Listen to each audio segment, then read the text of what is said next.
The House of Mystery presents Inside Writing, the radio show where authors discuss their writing process in all genres. Welcome back into the House of Mystery, and I'm Al Warren at the controls, and our co-host today is David Martinos. I'm cutting out 3 names. I'm only doing 2. That's fine. That works. You know, serial killers have 3 names, not radio hosts. Come on. You're outing me. Yeah, well, we've been doing that a lot this week, it sounds like. I know, right? Boy, I don't even know what's going on. It must be that Bill Gates shot that I've got. Now I'm, it's taking control. He's controlling you from afar. Yeah, and he's following me around. He couldn't do that on my phone, but speaking of crimes and crime fiction and true crime, all that stuff, we've got a great author here. We've got W.A. Winter on the line. Thank you for being here. Nice to be here, Alan. I appreciate your call. So, incidentally, my fiction is written under the name W.A. Winter.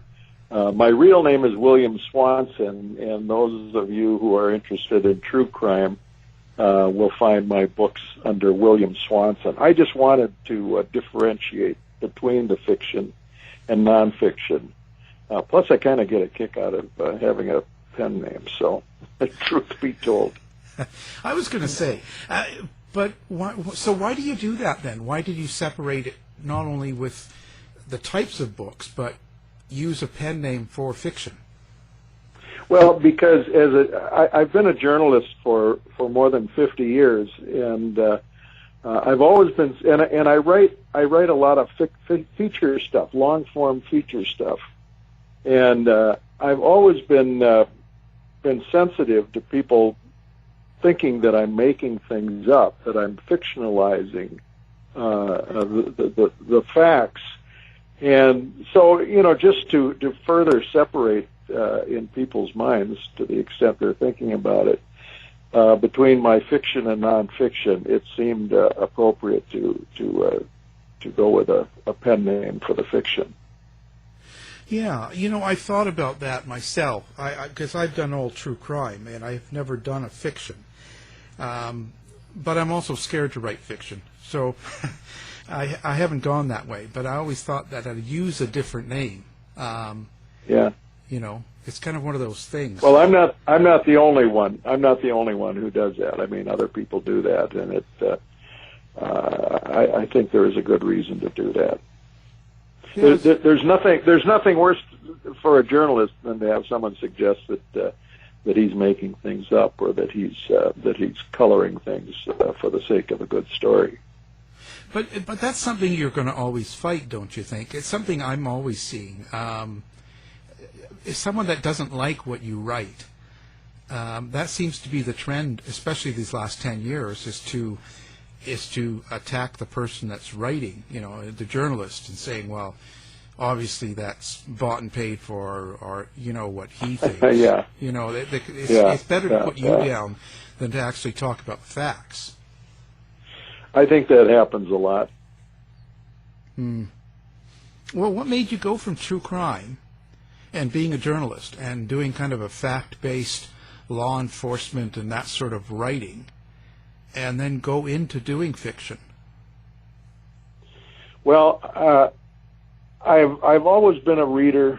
I've always enjoyed stories, loved narrative, and as a kid, I would read both of the Minneapolis, like most cities, had 2 newspapers in those days, and I would read both of them every day. And I was particularly interested by the crime stories, the fictional ones. Dick Tracy, I loved the Dick Tracy comic strip, but I was always really interested in some of these stories, such as the ones I've written about, that created a stir and created a narrative that went on for months and then sometimes years.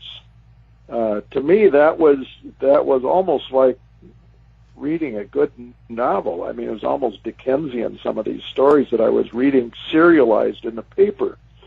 And, of course, Dickens he serialized his stories, too, so there's nothing new about that. But there was just that, I was just intrigued by the storytelling aspect, and it seemed as though crime stories and stories involving the police and the courts offered all kinds of dramatic possibilities and some really fascinating characters, many of whom I got to know as a journalist, the real ones, and many of whom I've had the pleasure of creating in my fiction, some based on real people and some just popping out of the ether as I've needed them. It's a kind of a remarkable process, actually, but that's a different story.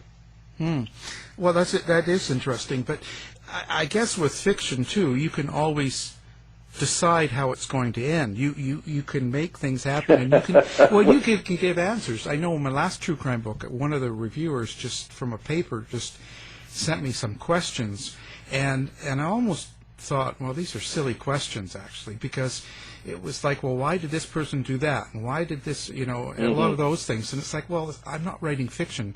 I can only tell you what they did. I could try and figure out why they did it. But, other than that, it's speculation type thing. It was, but in fiction, you can actually give those answers. Well, you can give those answers, and I've never been wild about fiction that has neat endings. The old bogus word closure that I hate, and I don't think applies to most crime scenes, crime stories, despite what people say. I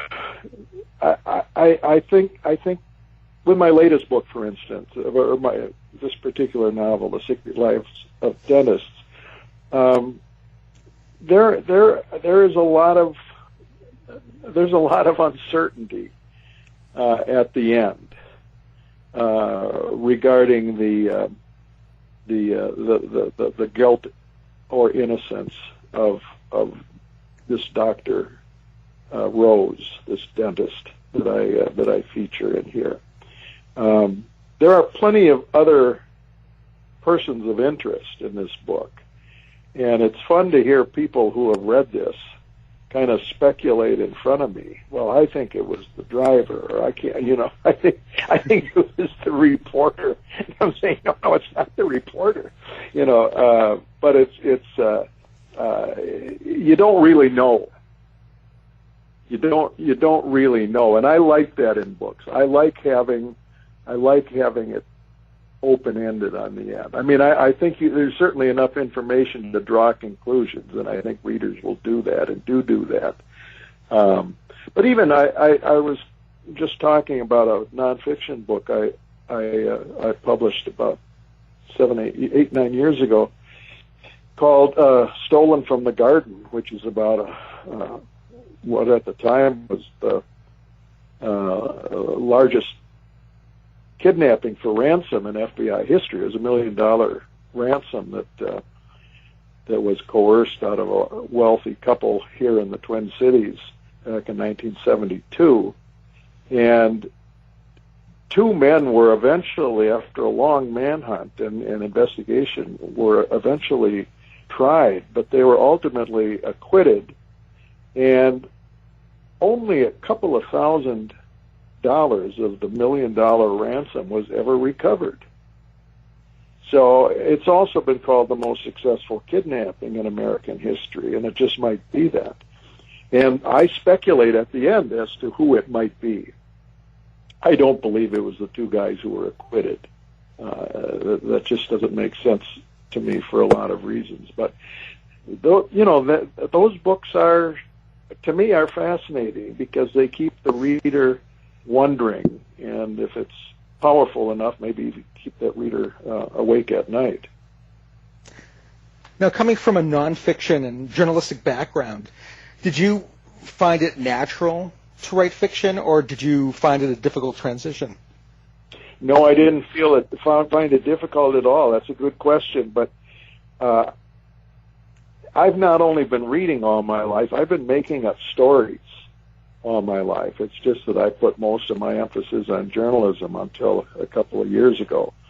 I would make up stories as a kid involving my electric train set and the little town I built around that train set, and I had good guys and bad guys. I didn't have sex in it yet, but I was only 6 years old. That would have to wait a little bit. But there was drama. There was drama, and I loved making up stories. I liked reading stories, and I liked making them up too. So that part wasn't difficult, and the research that even a novel requires, or at least my novels require.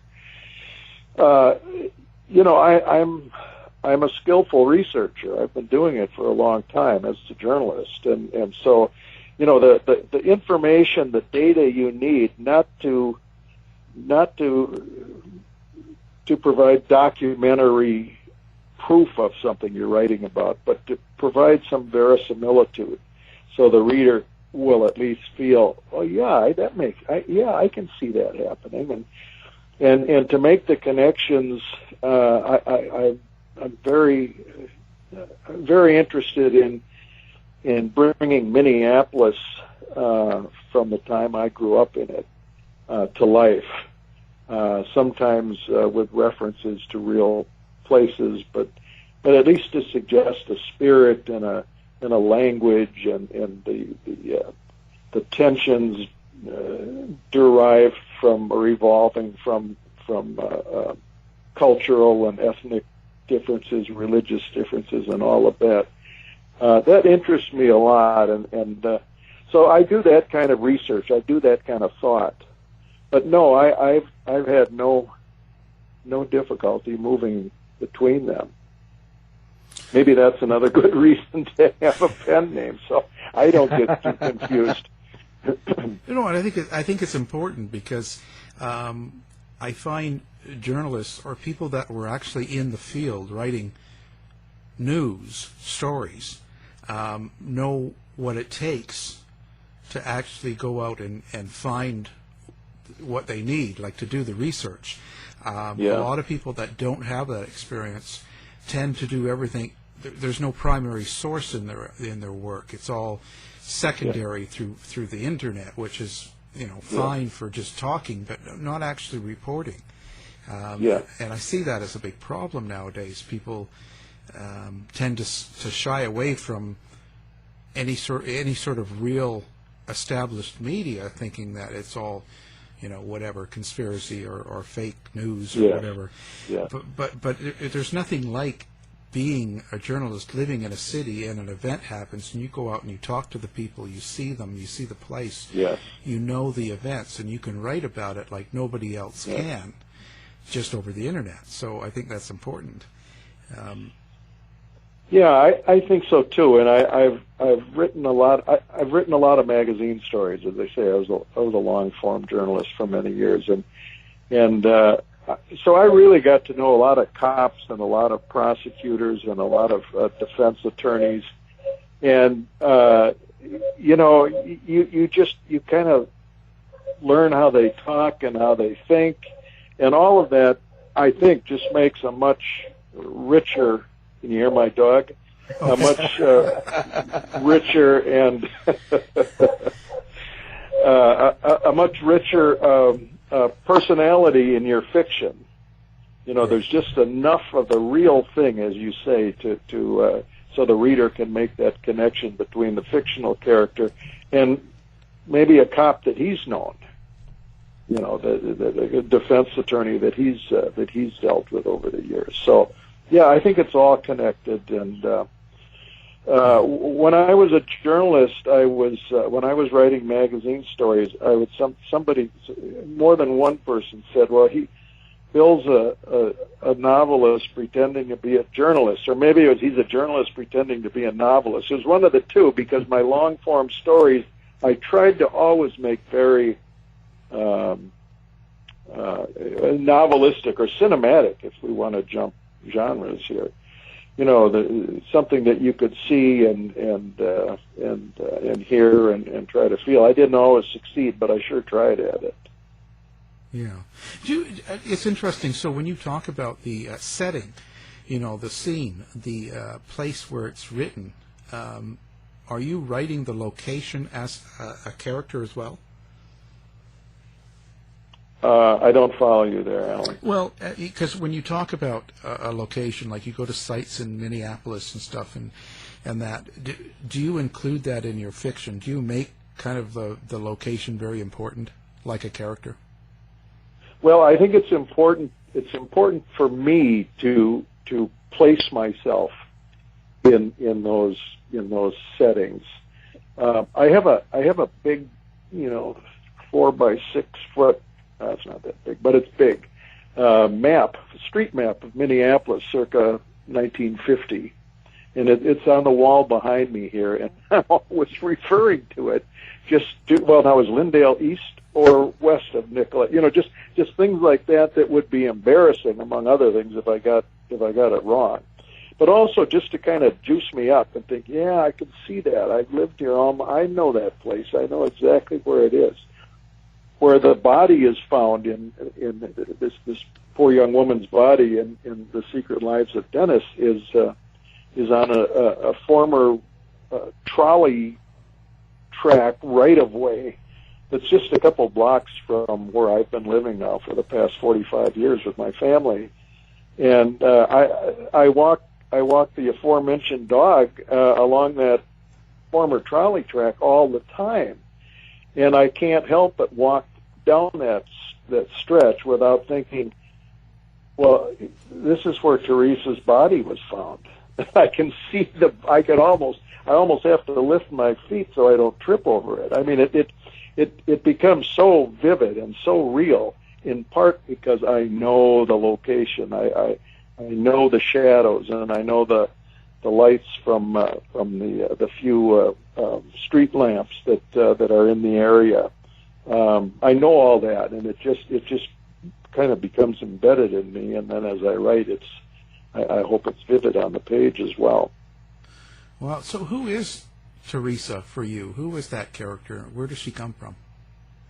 Well, that's an interesting story, and unfortunately, I can't tell it in whole because I would probably get in a lot of trouble here. But most of the characters in this book, including Teresa, are at least inspired by real people, including a lot of people that I've known over the years, and just aspects of it. That's the thing. You don't have to recreate this person. You don't have to redraw the biography of this individual. It might just be a smile, or it might just be a tone of voice or an expression that he or she uses that in your mind, in the writer's mind, really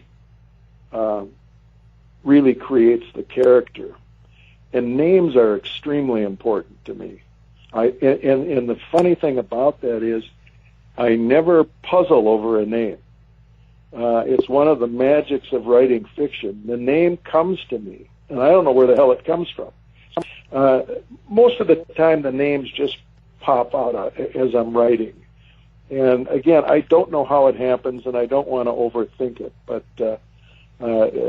Teresa, I call her Terry.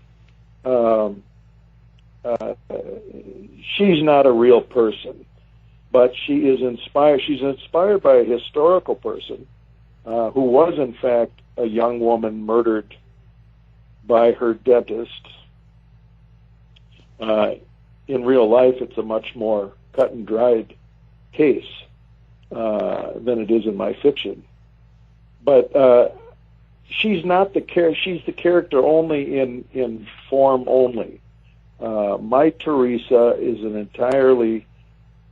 she's entirely a creation of my imagination based on a couple of recollections of a young woman who I knew a long time ago. And that's probably true with a lot of my characters. I've got a cop, a detective, who's kind of a minor character, but I love the guy. Well, he's in my mind, he's a dead ringer for a kid I grew up with back in the old neighborhood. 50 plus years ago, and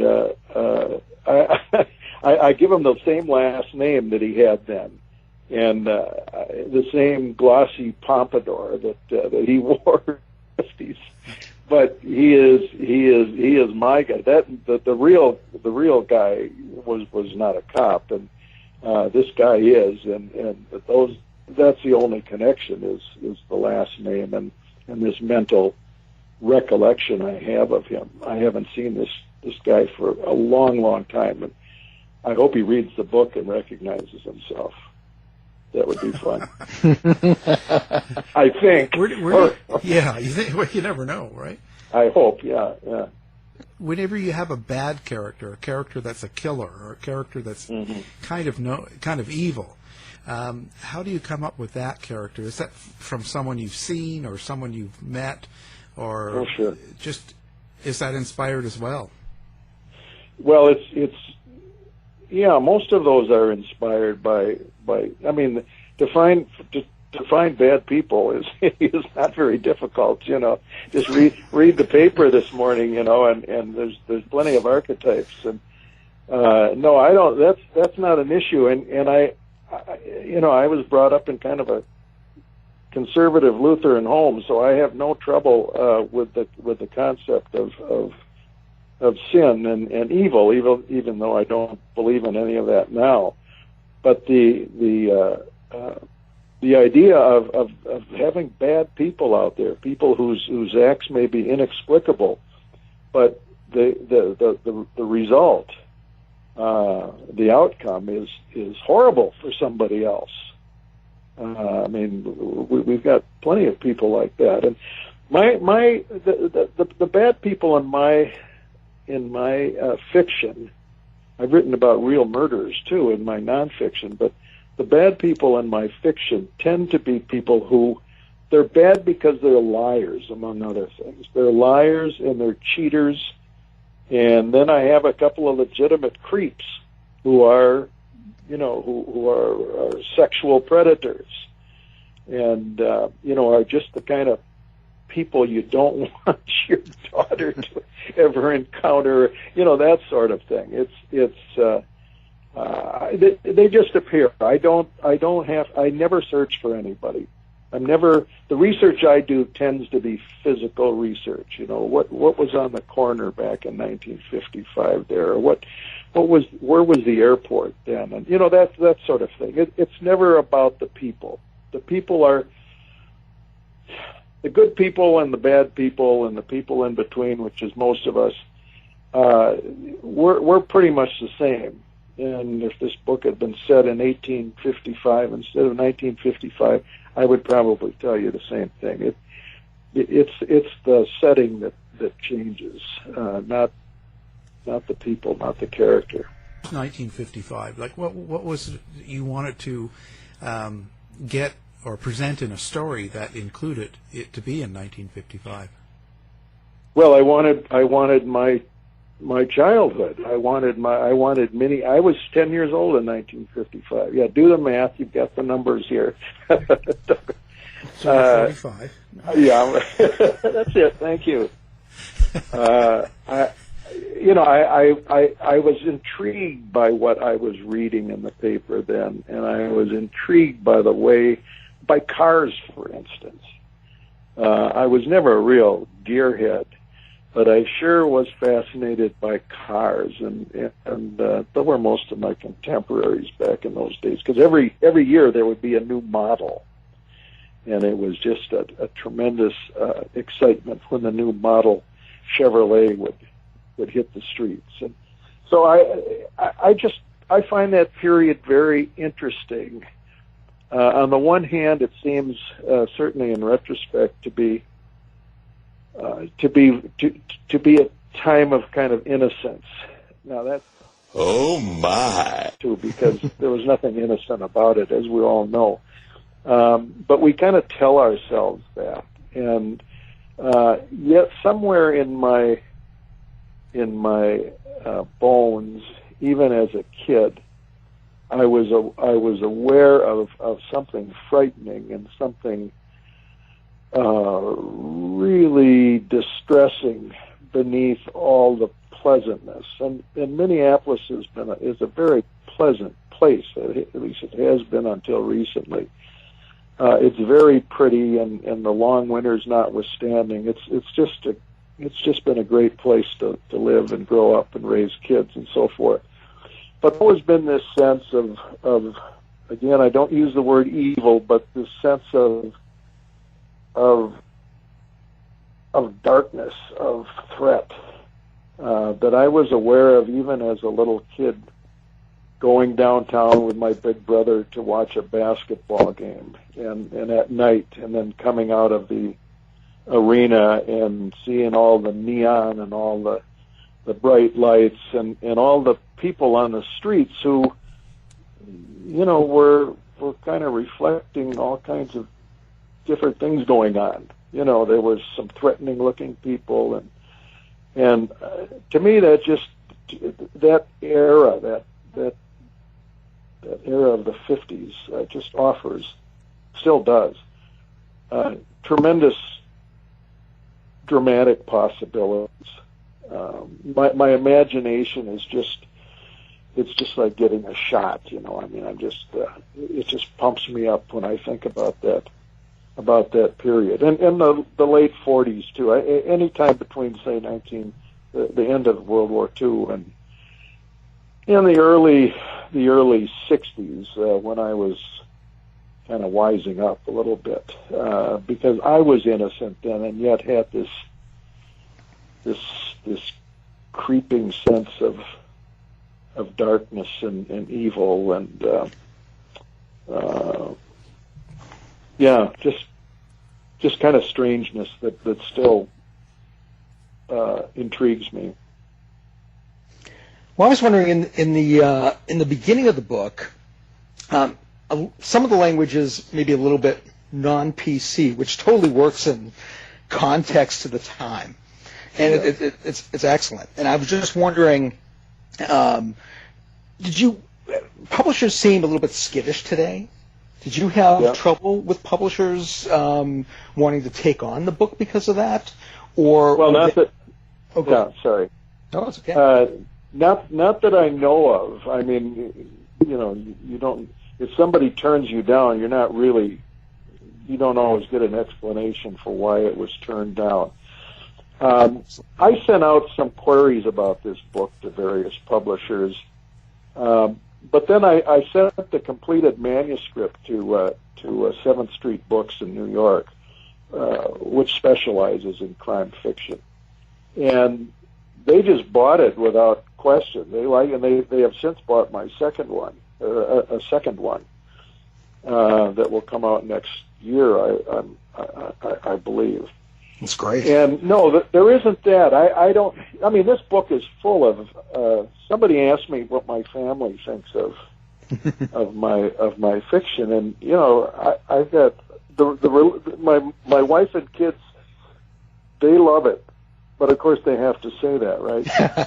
my siblings and cousins and nephews and nieces, of which I have thousands. Many of them are very devout religious people, and they're just, if they read it at all, they're just going to be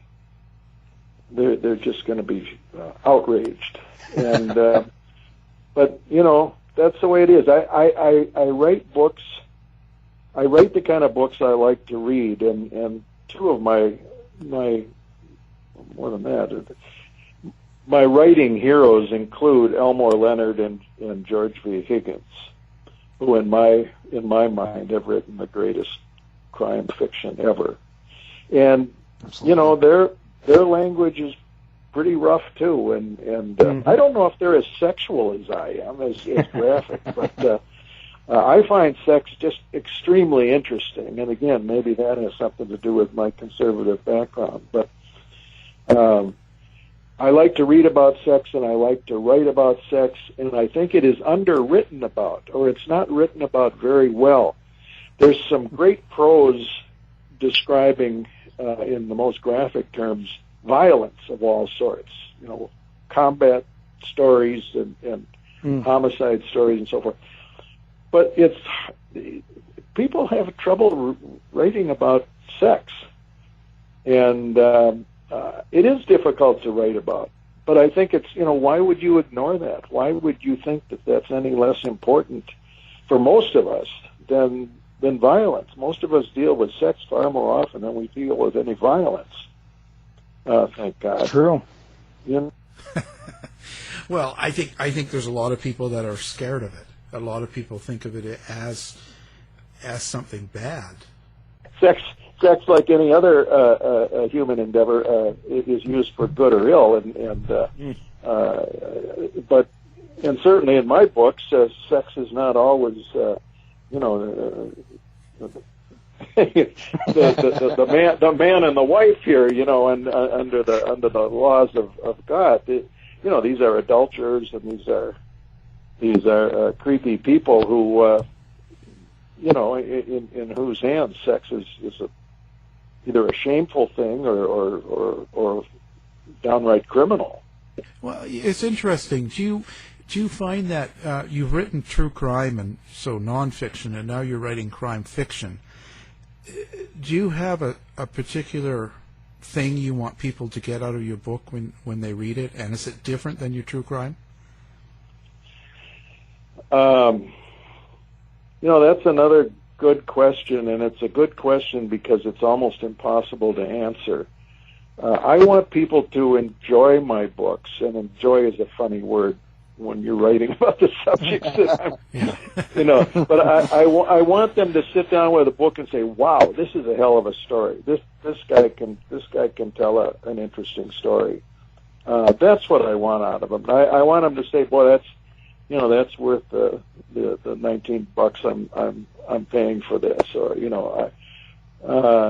they don't have to enjoy it in the sense that you enjoy some of the less graphic. They would just find it an interesting way to spend a few hours. That's what I'm looking for, and that's true with both fiction and nonfiction. It's the same thing. The nonfiction I've written generally has been about stuff that has been well covered in the papers and on television. I mean, these are very high profile crime cases that I've written about. In some cases, internationally known. So I'm not really educating anybody, and I have no interest in educating anybody. If I wanted to be an educator, I would have taught for a living, and that's the last thing I want to do. But I want to entertain people. I want to tell a good story. That's all I want. Well, and it's interesting. I think, plus, when you write in the 50s, I think we kind of depend, and we know how people act and react. We know how they behaved. We knew the mannerisms and what we could rely on. I don't know if you can do that so much today, but maybe I'm off. But I don't know that you could. You mean in terms of the material, or in how we write about it, or what are you speaking more the material of? Like I think there's a lot of things that we've learned about, let's say, policing and about the justice system, and we see it, we're inundated, we have way overload of information, and to try and figure out how people act and react, there's no unity in the way we police anymore. Right. Yeah. So go ahead. I was just going to say, back in the 50s, I think it was a much. They told the line. Everybody was in sync, sort of, whether it's right or wrong, but they all sort of did things the way they did it. Well, yes, police tended to be heroes, at least in the white community, and I'm not sure. I wrote a book about the assassination of a white police officer in St. Paul in 1970 that resulted in a 35-year-long investigation and finally the conviction of a couple of black guys.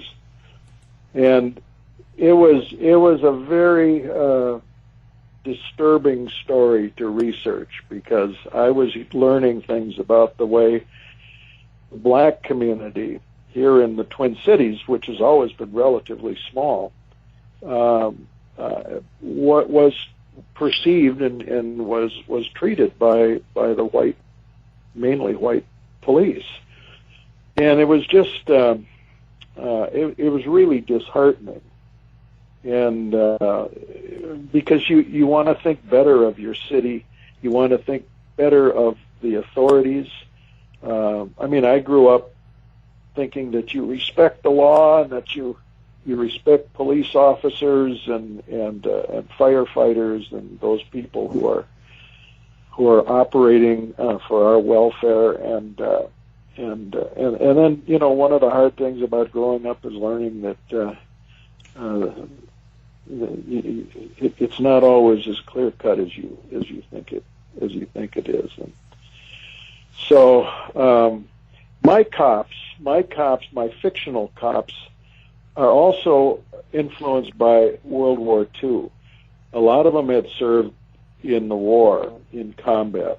My lead detective here, Arnie Anderson, was an infantryman in Europe and was part of the rescue of Bastogne during the Battle of the Bulge. And you can see, I hope, why he is the way he is today because of that combat experience 10 years earlier. And so that's a big influence on my cops. My cops are rough guys. They don't mind whacking somebody, knocking them upside the head, just kind of, as one cop said, just on general principle. You know, this guy is kind of a lowlife. They haven't accused him of any crime, but he just kind of pissed them off the way his attitude. And so when they're leaving, one of them just smacks the guy in the face and knocks him over and bloodies his nose, and nobody thinks twice about it. That cops got away with that a lot back in the day, and were rarely challenged. Once in a while, someone would raise a stink about it, and maybe the cop would be suspended for a couple of months. But to my knowledge, there was very little cases where I can think of none here, where a police officer was actually brought up on charges and you know, convicted of a crime.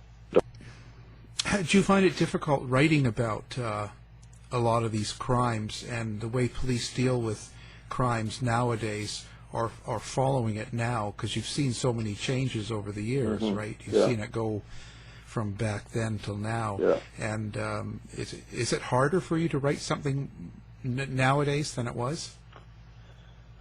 I don't think so. And you know, remember, I'm not writing much about current activities, current crimes, and I have some of that. But maybe that's one of the reasons I kind of hark back to the 50s, because it's not necessarily easier, but it's maybe a little bit more black and white, pardon the expression, and therefore easier to dramatize. I guess that's the way to put it. So now your book, The Secret Lives of Dentists, what made you choose that title? What made you kind of do this? Well, because my inspiration was not only the case I had mentioned that I grew up reading about in the Minneapolis Tribune.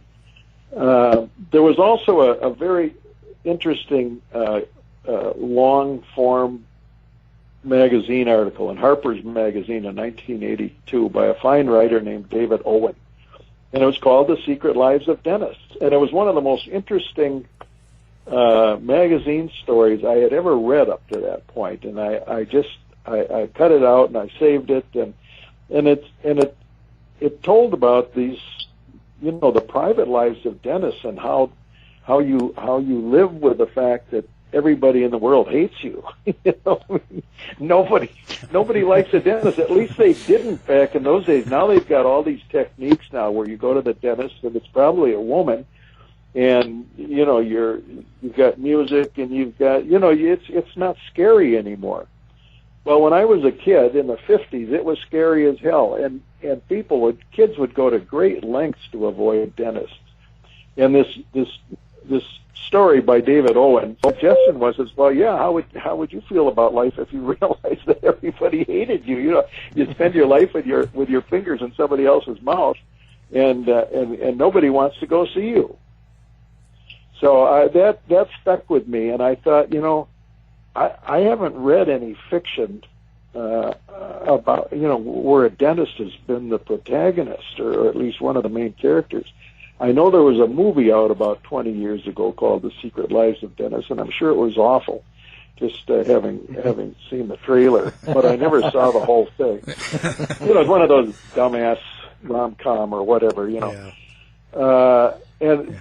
And I love the title, though, because, and I thought, you know, I told my wife, well, if nothing else, every dentist's wife in the country is going to buy this book. You know, she know what those secrets are. So anyway, I'm being silly here, but that's, I just was kind of intrigued by that title that I stole from David Owen. And I thought it worked well with the difficulties that a Jewish dentist would have in a town that not too much earlier had been considered the anti-Semitic capital of the United States. So that combination, you know, what the difficulty of a Jewish dentist being accused and tried for the murder of a young white woman, a young Gentile woman. That could really add to the drama of this. But yeah, you just need it to make him gay. I mean, yeah, right. Well, see, you know, that's a good point, and that's something that probably wouldn't have worked very well set in the 50s, when you know, right, people were just, you didn't know they were gay, or maybe you suspected, and of course you didn't even use the word gay. There's a couple references in my books, and you talk about, you know, being non-PC, to queers and fags and stuff, because that's the way they talked in those days. You know, that was the language, and you know, as loathsome as Dyke and some of the ethnic references, that was just part of the dialogue in those days. So that's in the book too, and there is one reference to homosexual sex, but very brief. The two apparent homosexuals at that point are just very minor characters, and the major involvement were people who were engaged in heterosexual activities, if they were involved in sex at all. So do you have a website or a place that you'd like people to come and find you and find out about your books? Yes. Nice of you to offer that. It is W.A. Winter Books, all one word, no punctuation, WAWinterbooks.com. And that'll take you to my website, and that'll have all my books, fiction and nonfiction. Not like there are that many, but great. Well, we'll have that up on our website as well, and we don't worry about the punctuation because most of our readers can't. No. Are we off the air here, well, Alan? It's been a real no. That's how but it's been a real pleasure, and I'm glad you came on the show. The book is called The Secret Lives of Dentists. Like, we have enough to be scared of already, but now you've got a horrifying book here. And our guest is W.A. Winter, so I want to thank you for being here. Well, thank you very much for having me. That's great questions, and I enjoyed our conversation very much. To find out more about our show, guests, or to listen to past shows from our archive, please go to www.houseofmysteryradio.com. Show's over for now. Was it as good for you as it was for me? Well, good night. This has been a production of Something Weird Media. I'll be back.